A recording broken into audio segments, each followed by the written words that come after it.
Ramadan ini menjadi Al-Quran Budarinas Wabarakatuh Waalaikumsalam. Bismillahirrahmanirrahim. Ya ayyuhalladzina amanu qu anfusakum wa ahlikum nar. Bapak Ibu, adik-adik yang saleh, salihah, marilah sama-sama kita bersyukur kepada Allah. Alhamdulillah. Tanpa lindungan Allah, tanpa Allah berikan kekuatan pada kita tidak bisa hadir untuk sholat isya berjamaah. Ini kita bersyukur alhamdulillah masih mempertahankan kita sehat, kita sempat, kita masih iman, masih Islam. Karena banyak orang yang sakit, ya, jadi PKO itu banyak sekali orang yang sakit, meskipun di PKO tidak semuanya sakit, tapi yang bergolek di ruangan banyak sekali. Ya, berbahagia. Bulan ini sudah yang ke-15, 16. Alhamdulillah. Buat saya kering, sampun Rasul sering. Alhamdulillah. Kalau mau tak silat dong, pulang ke sini, bu, mau loyo gitu, 20 truk nih kami. Ibarat sahabat Rasul, soal Kanjeng Nabi, ya Rasul, sifat-sifat orang yang baik di hadapan Allah itu apa saja? Sifat-sifat orang yang baik di hadapan Allah. Ini judulnya. Ya, maka Rasul langsung berkata dari Allah.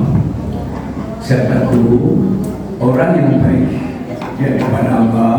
Satu, orang yang senang dan cinta membaca Al-Quran. Subhanallah. Alhamdulillah ibu bapak belum tadarus ini. Alhamdulillah. Paling boten pergi sama masyarakat. Kalau biasanya mau Al-Fatihah, Al-Ikhlas, Al-Falaq, An-Nas, Ba'da sholat, sampun langkung saking 100. Amin. Al-Ikhlas itu ini ikhlasnya namun sekawan para bangsa. Nas 6, 15 tambah 7, 22. Nah, SP minimal namun 110. Sudah terbaik ini. Karena nilainya minimal 100 ayat. Jadi kalau mau pengajian mengenai ada kiri, maka ayat kursi tambah ya, Al-Baqarah 3 ayat ini, Al-Baqarah ayat 1 sampai 5. Ya Allah, merdu sekali. Nah, satu, orang yang senang baca Quran itu dicintai Allah, dan itu masuk orang yang baik di hadapan Allah SWT. Yang kedua, orang yang paling bertakwa, paling bertakwa gitu loh. Kata sulit orang yang bertakwa itu. Yang ketiga, senang menjalin silaturahmi. Silaturahmi. Yang keempat adalah orang yang saling memaafkan kesalahan orang lain. Nah, kita bisa Al-Quran dipunturunkan langsung di malam Qadar, namanya Lailatul Qadar. A'udzubillahi minasyaitonir rajim. Inna anzalnahu fi Lailatul Qadar. Diturunkan dalam malam Qadar. Karena malam Qadar malam itu kebaikannya lebih dari 10 bulan. Inna anzalna fi Ramadan adraka malam Qadar, Lailatul Qadar khairun min alfi syahr. Ini lebih 10 bulan, 8 bulan, 3 bulan ini kalau tidak. Itu kita dianggap beribadah terus menerus menawi kalian Lailatul Qadar. Nah, kapan? Karena namanya Lail dan Kapan dalunya habis maghrib sampai jelang subuh. Ini waktunya.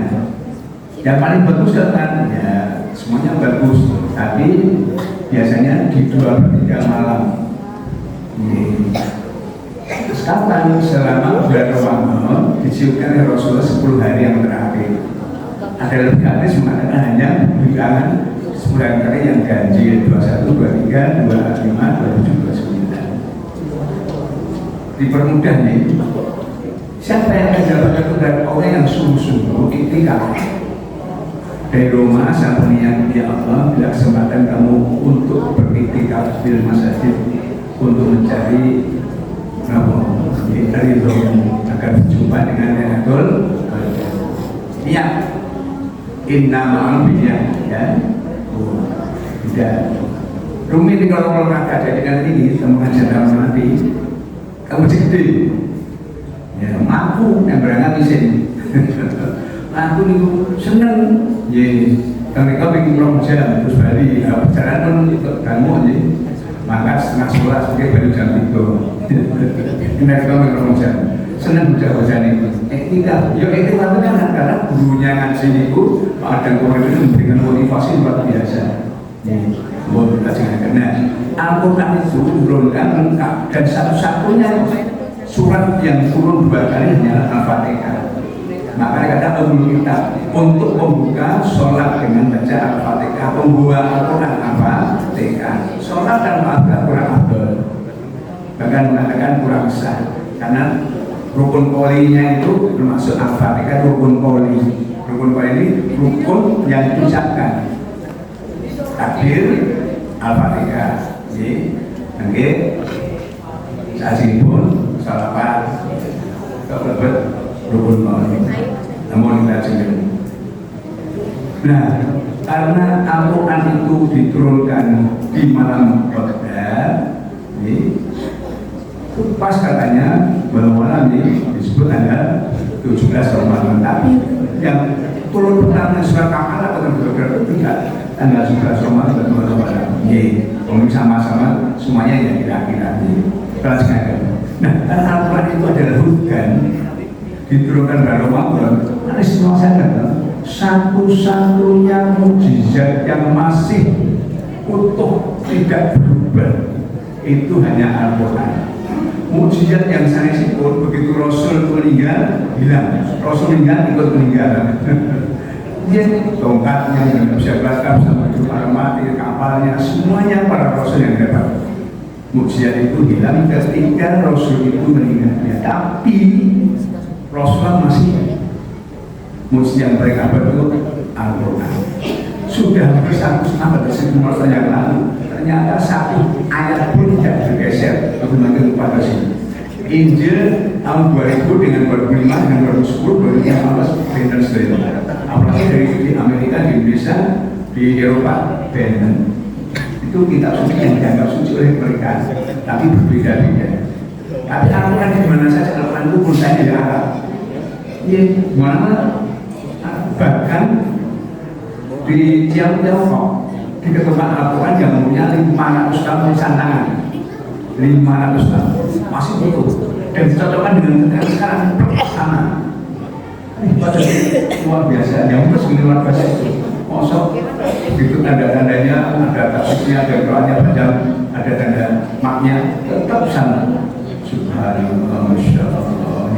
Karena banyak orang-orang profesor ahli terutama yang sebelum tadi ada profesor yang menyelidiki apa namanya mayat yang Fir'aun, mumi Fir'aun. Sedikit ternyata Al-Quran benar adanya. Kan masuk Islam. Alhamdulillah. Umar bin Khattab masuk karena Al-Quran. Dibacakan Al-Quran pas Fatimah akhirnya baca Al-Quran. Misalnya dia marah, apa yang membaca setelah tahu maknanya hanya dibaca langsung sujud masuk Islam.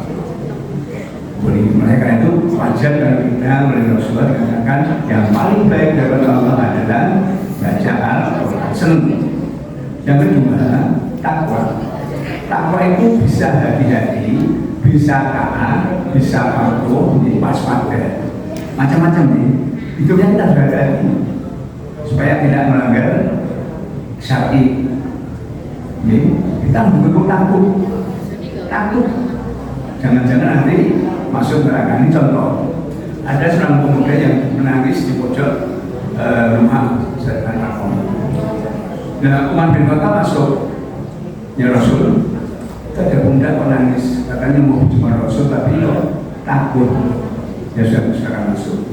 Assalamualaikum ya Rasul. Waalaikumsalam warahmatullahi wabarakatuh. Ada apa? Rasul, saya punya dosa besar. Apakah dosa saya bisa diampuni oleh Allah? Dosanya apa? Membunuh? Enggak. Apa kamu berjudi? Tidak. Apa kamu bermacam-macam ini?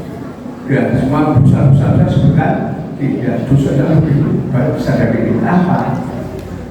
Ketika tetangga saya seorang gadis yang cantik meninggalnya dikubur, malam harinya saya kuda. Terus saya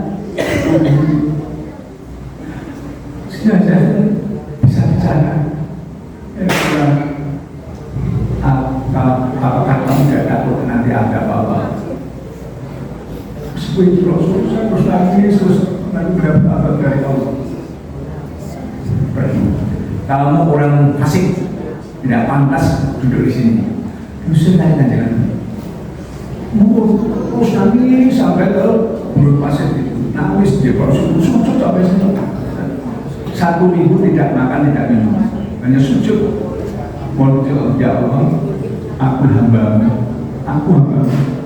aku ciptaan ya Allah, aku banyak dosa ya Allah, tapi aku tidak kuasa, aku mohon ampun ya Allah, sampai begitu. Nah, ketika itu dalam sewu ada orang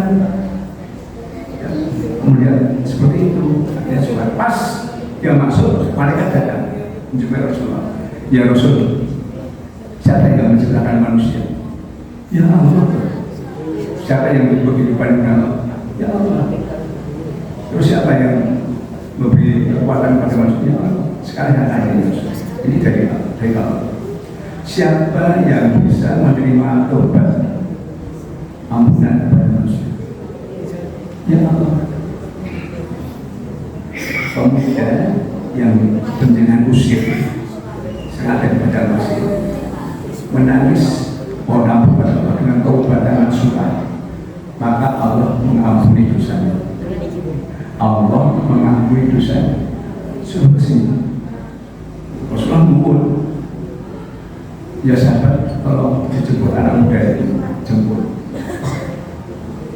Assalamualaikum ya Rasulullah. Waalaikumsalam. Kemudian maaf ya kalau tadi saya katakan yang tidak pas. Ternyata Allah sudah mengampuni dosa. Terus Nabi mau sepada kemudian kata hatta turun mabok.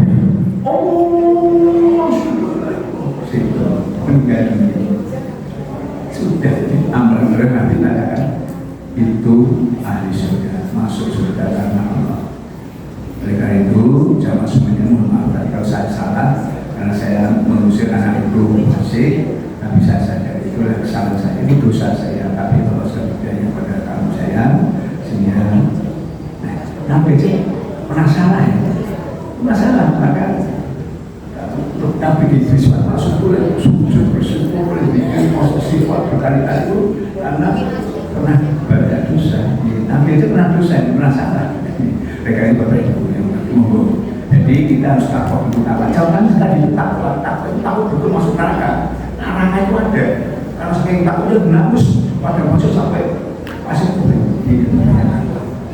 kemudian kita silaturahmi para pimpinan itu berpikir nanti kita sering berkunjung.